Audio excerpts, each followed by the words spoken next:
Hi all, welcome back to our channel. അപ്പോൾ ഇന്നത്തേത് റമദാനിൻ്റെ 8ാം ദിവസത്തെ വീഡിയോ ആണ് കേട്ടോ. അതായത് ഇന്നലത്തെ വ്ളോഗാണ് കാണിക്കുന്നത്. ഇന്നത്തെ വീഡിയോയിൽ നല്ലൊരു ഫിഷ് ബിരിയാണിയുടെ റെസിപ്പി ഉണ്ട്. പിന്നെ നോമ്പ് തുറക്കുന്ന സമയത്തുള്ള ഡ്രിങ്ക്സിൻ്റെയും സ്നാക്സിൻ്റെയും ഒക്കെ റെസിപ്പി ഉൾപ്പെടുത്തിയിട്ടുണ്ട്. വീഡിയോ കണ്ടുവെക്കുക. നിങ്ങൾക്ക് വീഡിയോ ഇഷ്ടമാവുകയാണെങ്കിൽ ഒന്ന് ലൈക്ക് ചെയ്തേക്കണേ. പിന്നെ വീഡിയോ ഫ്രണ്ട്സിനും ഫാമിലിക്കും ഒക്കെ ഒന്ന് ഷെയർ ചെയ്ത് സപ്പോർട്ടും ചെയ്യണേ. എന്നാൽ നമുക്ക് വീഡിയോയിലേക്ക് പോകാം.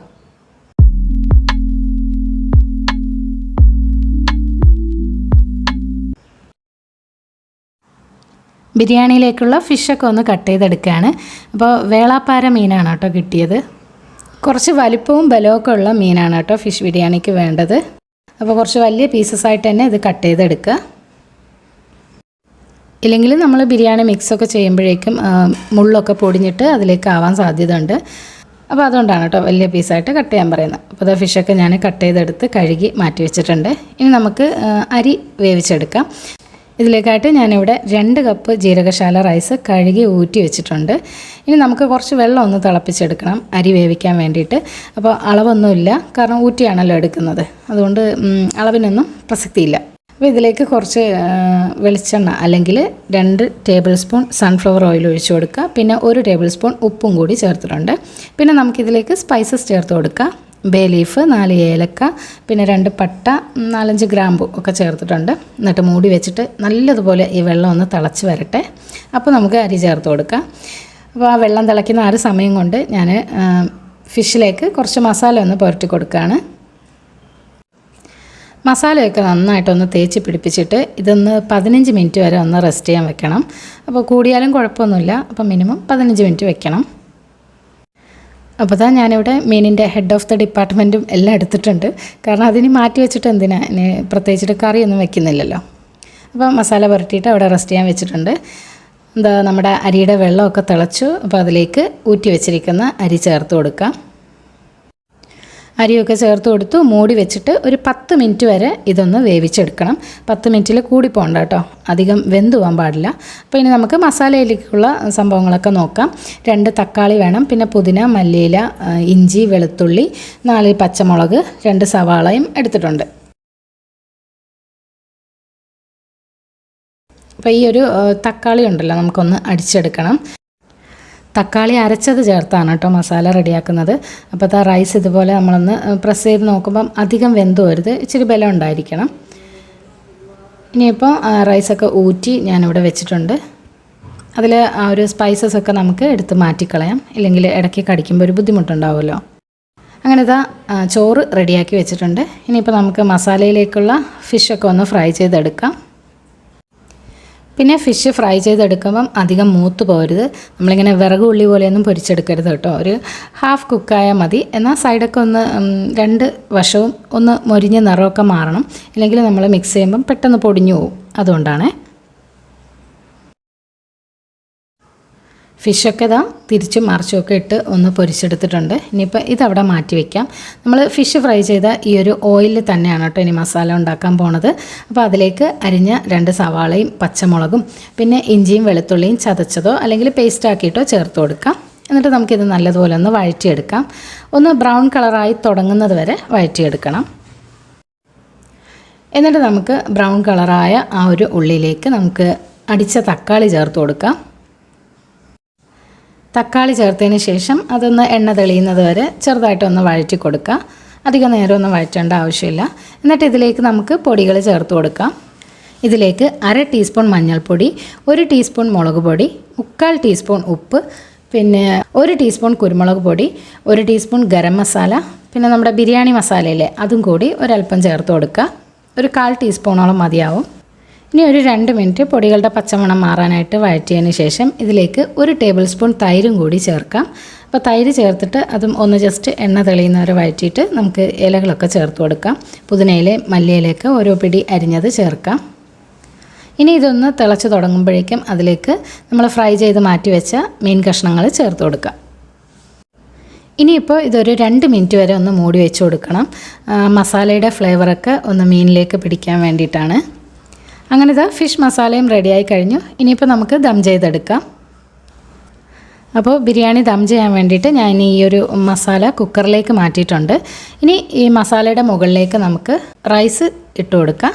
അപ്പോൾ കംപ്ലീറ്റ് റൈസും അതിലേക്ക് മാറ്റി കൊടുക്കുക. എന്നിട്ട് അതിന് മുകളിലേക്ക് കുറച്ച് ബിരിയാണി മസാല ഒന്ന് ഇങ്ങനെ സ്പ്രെഡ് ചെയ്ത് കൊടുക്കുക.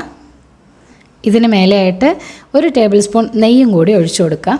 നമ്മൾ ഇതുവരെ നെയ്യൊന്നും ചേർത്തിട്ടില്ല. ഇനി കുറച്ച് നട്ട്സും കിസ്മിസും ഒക്കെ ഇതുപോലെ ജസ്റ്റ് ഒന്ന് ഇട്ട് കൊടുക്കാം. നെയ്യിൽ ഫ്രൈ ചെയ്തൊന്നും ചേർക്കേണ്ട ആവശ്യമില്ല. എന്നിട്ട് കുറച്ച് മല്ലിയിലയും പുതിനയിലയും കൂടി ഒന്ന് അരിഞ്ഞത് ചേർക്കാം. ഇനിയിപ്പോൾ കുക്കർ അടച്ച് വെച്ചിട്ട് വിസിലൊന്നും ഇടുന്നില്ല. ഒരു 10 മിനിറ്റ് വരെ നമുക്ക് ദം ചെയ്തെടുക്കാം. അപ്പോൾ നിങ്ങൾക്ക് മസാല അടിയിൽ പിടിക്കുമെന്ന് പേടിയുണ്ടെങ്കിൽ കുറച്ച് ചൂടുവെള്ളം ഒഴിച്ചു കൊടുക്കുക കേട്ടോ. ആ ഫിഷ് മസാല ഇടുമ്പോഴേ തന്നെ കുറച്ച് വെള്ളവും കൂടി ചേർത്തിട്ട് വേണം കുക്കർ അടച്ച് വെക്കാനായിട്ട്. അങ്ങനെ 10 മിനിറ്റ് കഴിഞ്ഞു, ദമ്മൊക്കെ പൊട്ടിച്ചു. ഇനി നമുക്ക് ഈ റൈസ് കംപ്ലീറ്റ് ആയിട്ട് ഇതിൽ നിന്ന് മാറ്റണം. എന്നിട്ട് ആ ഒരു ഫിഷും മാറ്റി കൊടുക്കണം കേട്ടോ. ഇല്ലെങ്കിൽ നമ്മൾ മിക്സ് ചെയ്യുമ്പോഴോ അല്ലെങ്കിൽ വിളമ്പുമ്പോഴൊക്കെ പൊടിഞ്ഞു പോവും. അതുകൊണ്ട് ഫിഷും കംപ്ലീറ്റ് ആയിട്ട് മാറ്റി. ഇനിയിപ്പോൾ ആ ഒരു മസാലയുള്ള ചോറും മസാല കുറവുള്ള ആ ഒരു ചോറും കൂടി നന്നായിട്ടൊന്ന് മിക്സ് ചെയ്തെടുക്കുക. അപ്പോൾ കംപ്ലീറ്റ് ആയിട്ടൊന്ന് മിക്സ് ചെയ്യേണ്ട. ഇടയ്ക്ക് ആ ഒരു വൈറ്റ് പോർഷനും യെല്ലോയും ഒക്കെ കൂടി കലർന്ന് വേണം നമുക്ക് കാണാൻ. അപ്പോൾ എങ്കിലേ നല്ല ഭംഗി ഉണ്ടാവുള്ളൂ. അപ്പോൾ ഇത്രയേ ഉള്ളൂ. നല്ല അടിപൊളി ടേസ്റ്റുള്ള ഫിഷ് ബിരിയാണി ഇവിടെ തയ്യാറായി കഴിഞ്ഞു. അപ്പോൾ നിങ്ങൾ എന്തായാലും ട്രൈ ചെയ്ത് നോക്കിയിട്ട് ഫീഡ്ബാക്ക്സ് തരണേ. അങ്ങനെ ബിരിയാണിയുടെ പണിയൊക്കെ കഴിഞ്ഞപ്പോഴേക്കും മോൾക്ക് ഇന്ന് എക്സാം ഉണ്ടായിരുന്നു കേട്ടോ. അപ്പോൾ അവളെ സ്കൂളിലേക്ക് കൊണ്ടുവിട്ടു. പിന്നെ തിരിച്ചു വന്നപ്പോഴേക്കും ഞാൻ കുറച്ച് സാധനങ്ങളൊക്കെ വാങ്ങിയിട്ട് വന്നു. നോമ്പ് തുറക്കാനായിട്ട് എന്തെങ്കിലുമൊക്കെ സംഭവങ്ങൾ തട്ടിക്കൂട്ടണമല്ലോ. നല്ല നട്ടുച്ചയ്ക്കാണ് കേട്ടോ പോകേണ്ടി വന്നത്.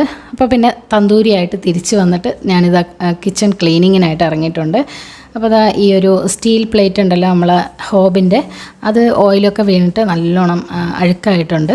അപ്പോൾ അത് ഉടനെ തന്നെ കഴുകിയില്ലെങ്കിൽ നല്ല പണി കിട്ടും. അപ്പോൾ ഞാൻ കുറേ ദിവസമായി കഴുകിയിട്ട്, അപ്പോൾ അതൊന്ന് ക്ലീൻ ചെയ്യാമെന്ന് വിചാരിച്ചു. അപ്പോൾ ഇത് പുറമേ തന്നെ ജസ്റ്റ് ഒന്ന് കഴുകി കൊടുത്താൽ പോവില്ല. അപ്പോൾ നല്ലോണം ഒന്ന് സ്ക്രബ്ബറൊക്കെ ഇട്ട് കമ്പിച്ചകരിയൊക്കെ ഇട്ടൊന്ന് പിടിക്കണം. ഇത് പിന്നെ അവർ കമ്പനിയിൽ നിന്ന് വന്നിട്ട് സർവീസ് ചെയ്തൊക്കെ തരും. നമ്മുടെ സാധാരണ ഗ്യാസ് അടുപ്പാണെങ്കിൽ ആ ഒരു പ്ലേറ്റൊക്കെ എടുത്ത് കഴുകാൻ നല്ല സുഖമാണ്. പക്ഷേ ഇത് ഇച്ചിരി ബുദ്ധിമുട്ടാണ്. അവരിത് അഴിക്കരുത് എന്നൊക്കെ പറഞ്ഞിട്ട് പോയതാണ്. ഞാൻ പക്ഷേ ഇത് ക്ലീൻ ചെയ്യൂട്ടോ. എനിക്കെന്തോ ഒരു ബുദ്ധിമുട്ടാണ് അത് ക്ലീൻ ചെയ്യാതിരുന്നാൽ. കാരണം അത് പിടിച്ചു പോകില്ലേ നമ്മൾ കഴുകാണ്ടിരുന്നാൽ. അപ്പോൾ അത് എടുത്തിട്ട് അങ്ങനെ ഒന്ന് ഉരച്ച് കഴുകി വൃത്തിയാക്കി ഇത് തിരിച്ചിട്ട് കൊടുക്കുകയാണ്. കഴുകുന്നതിനിടയ്ക്ക് കൈക്ക് ചെറിയ പണിയൊക്കെ കിട്ടിയിട്ടുണ്ട്. അപ്പോൾ അതൊന്നും കുഴപ്പമില്ല. എന്തായാലും ഇത് തിരിച്ച് ഫിറ്റ് ചെയ്ത് കൊടുക്കുകയാണ്.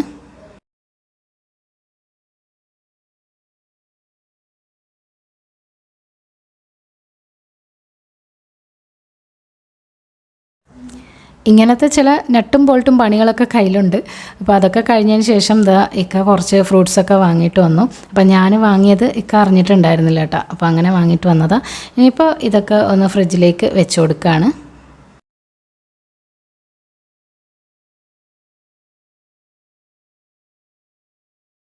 അതൊക്കെ ഒതുക്കി വെച്ചതിന് ശേഷം ഞാനിതാ സ്നാക്സിൻ്റെ പണിയിലേക്ക് കിടക്കുകയാണ്. അപ്പോൾ കുറച്ച് ബോൺലെസ് പീസസ് ഫ്രിഡ്ജിലുണ്ടായിരുന്നു. അതെടുത്തിട്ട് മഞ്ഞൾപ്പൊടിയും ഉപ്പും ഇട്ടിട്ട് ഞാൻ കുക്കറിലൊന്ന് വേവിക്കാൻ വെച്ച് കൊടുത്തിട്ടുണ്ട്. അങ്ങനെ വൈകുന്നേരം ആയപ്പോഴേക്കും മോള് എക്സാമൊക്കെ കഴിഞ്ഞിട്ട് തിരിച്ചു വന്നു. ഇനിയിപ്പം നോമ്പ് തുറക്കാനുള്ള സമയം ആയി വരികയാണ്. വേഗം ഞാൻ പണികളൊക്കെ തീർക്കട്ടെ.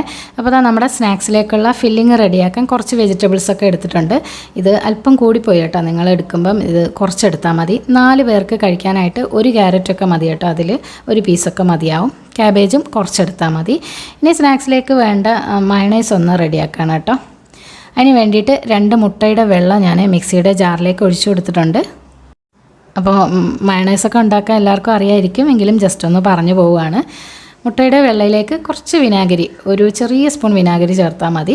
എന്നിട്ട് ഒരു 1/2 ടീസ്പൂൺ അല്ലെങ്കിൽ അതിലും താഴെ ഉപ്പ് ചേർക്കുക. എന്നിട്ട് കുറച്ച് സൺഫ്ലവർ ഓയിലാണ് കേട്ടോ ചേർത്ത് കൊടുത്തത്. എന്നിട്ട് നന്നായിട്ടൊന്ന് ബ്ലെൻഡ് ചെയ്തെടുക്കുക. അപ്പോൾ ഈ ഒരു ടെക്സ്ചറിൽ നമുക്ക് മയണൈസ് റെഡിയായി കിട്ടും. മയോണൈസ് റെഡിയാക്കി മാറ്റി വെച്ചു. ഇനി ആ വെജിറ്റബിൾസ് ഒന്ന് ചോപ്പ് ചെയ്തെടുക്കണം. നല്ല പൊടിയായിട്ട് അരിഞ്ഞെടുക്കണം കേട്ടോ. ഒട്ടും തന്നെ വെള്ളം ഉണ്ടാവാൻ പാടില്ല, അല്ലെങ്കിൽ ലൂസായി പോവും. ഇനി ആ ഒരു മയണൈസ് നമുക്ക് ഈ ഒരു വെജിറ്റബിൾസിലേക്ക് ചേർത്ത് മിക്സ് ചെയ്തെടുക്കാം. ഒപ്പം 1/4 ടീസ്പൂൺ വീതം കുരുമുളക് പൊടിയും ഉപ്പും കൂടി ചേർത്ത് കൊടുക്കുക. അപ്പോൾ ഉപ്പൊന്നും അധികം ആവരുത്. നമ്മൾ ചിക്കൻ കുക്ക് ചെയ്തപ്പോഴും ഉപ്പ് ചേർത്തിട്ടുണ്ട്. ഇനി നമ്മൾ മയണൈസിന് വേണ്ടി എടുത്ത ആ എഗ്ഗിൽ മഞ്ഞ ബാക്കിയില്ലേ, അപ്പോൾ അത് വേസ്റ്റ് ആവില്ല. അതിനെ നമുക്കൊന്ന് അടിച്ചെടുക്കണം. അതിലേക്ക് കുറച്ച് ഉപ്പും ഒരൽപ്പം കുരുമുളക് പൊടിയും ചേർത്തിട്ടുണ്ട്. എന്നിട്ട് ഇത് നന്നായിട്ടൊന്ന് ബീറ്റ് ചെയ്തെടുക്കുക. നമ്മൾ ഷവർമ പോക്കറ്റാണ് കേട്ടോ റെഡിയാക്കി എടുക്കുന്നത്. അപ്പോൾ അറിയുന്നവരുണ്ടെങ്കിൽ സ്കിപ്പ് ചെയ്തേ. ബ്രെഡ് നമുക്ക് ഇതിലൊന്ന് ഡിപ്പ് ചെയ്തെടുക്കണം. അതിന് വേണ്ടിയിട്ടാണ് കേട്ടോ മുട്ട എടുത്തത്. ഇനിയിപ്പോൾ ഈ ബ്രെഡിൻ്റെ സൈഡൊക്കെ ഞാനൊന്ന് കട്ട് ചെയ്ത് മാറ്റിയിട്ടുണ്ട്.